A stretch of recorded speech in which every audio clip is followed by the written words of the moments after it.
My husband got a transfer from New York to London, and I moved to London, and I was looking for a shower curtain for my new London flat, and I couldn't find one.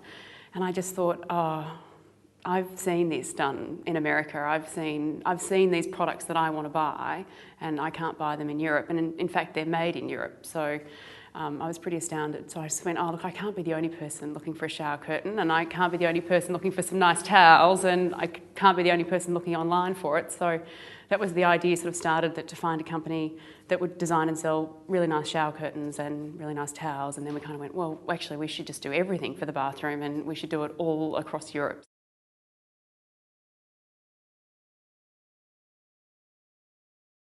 I very much believe in the idea that people are much more similar than they like to think. Like, I think the chances are there's someone in Poland who wants to buy our towels, and I just need to find them. And I don't think Europeans are quite as different as they like to think they are. I actually think they're quite similar, and that probably sounds quite strange, me saying that with a very broad Australian accent, but from an outsider's point of view, I think there's a lot of similarities between Europeans that needs to be recognised and celebrated. It's a really big market. It's a £10 billion market across Europe every year. And so, quite honestly, I only need a very small percentage of that in order to have a scalable, sizable business.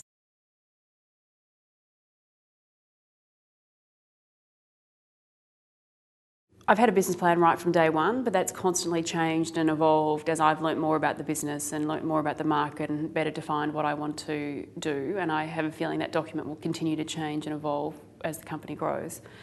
We've always had a financial model as well, but again, accounting's not my strong point. So I brought in a finance director to help me put together, to really, kick the crap out of my business plan and my financials.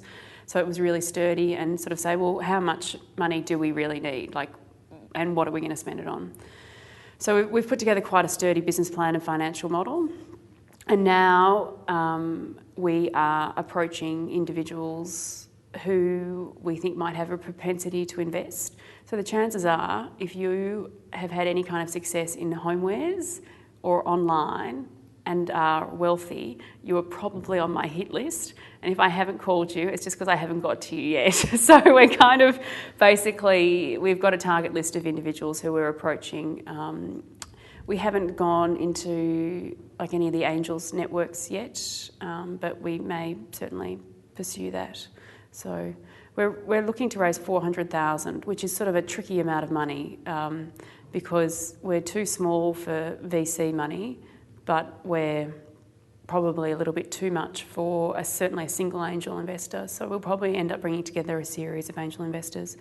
But I've done things I just called Piper Private, who are a huge VC firm. They invested in Bowden and Piano and Picture, and they're big, and they have minimums investments of £2 million. But I just called them and said, look, who were some of the early angel investors who you've worked with before, because I'll call them, I know Piper won't talk to me right now, but I'm hoping that, there are some people that they can refer us to.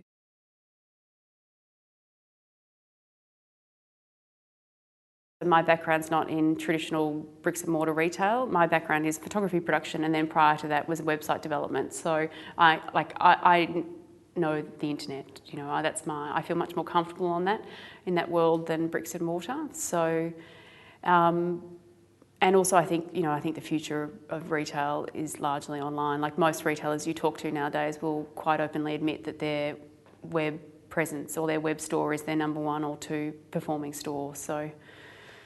Yeah, Europe's made up of lots of small towns, and you can't have a bricks and mortar high street in every one of those towns, so they're going to have to go online if they want choice. At the moment, our marketing is entirely made up of PR and Google pay-per-click advertising. So we have a list of journalists who we try to email them once a month, and we send them product samples when we launch new products. And we've got some blogs, who we've sort of contacted. Once, every so often, whenever we get mentioned on a blog, I'll make a point of emailing that blogger to say thank you so much, and and just sort of building up an online community slowly but surely.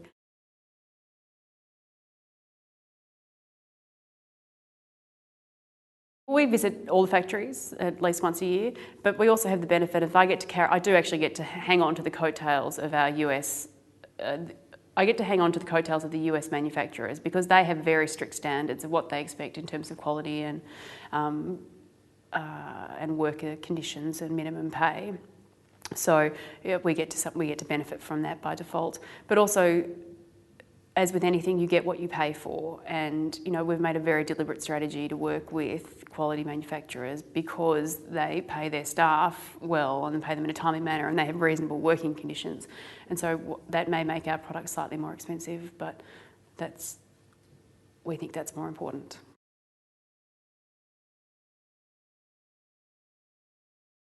On my to-do list is to call Richard Branson and talk to him about overhauling shipping in Europe, because honestly, shipping in Europe is a pain. It is a very fractured market. In order to deliver, we've had to develop a shipping decision tree based on where we're shipping. So based on the weight and the location, the weight of the item and the location, we have to choose a different carrier depending on where it's going. So, and you can have fluctuations in price from a parcel which will cost you £70 to send to France to £20. So it's, and that company that does the deliveries to France won't actually be able to do affordable deliveries to Poland. So we have a different company that does Poland, and it's been quite a research task to find the best shipping suppliers to work with.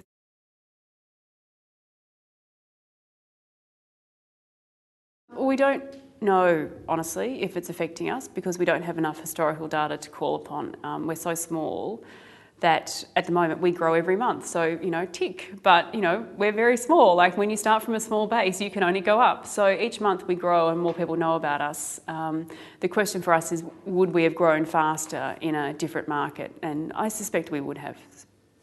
But I have to believe that setting up and launching a company in this market is only going to make us stronger and sturdier and keep us focused on, there'll always be that fear of that this can happen again because this is in the conditions in which we started. So hopefully we'll never take any boom times for granted.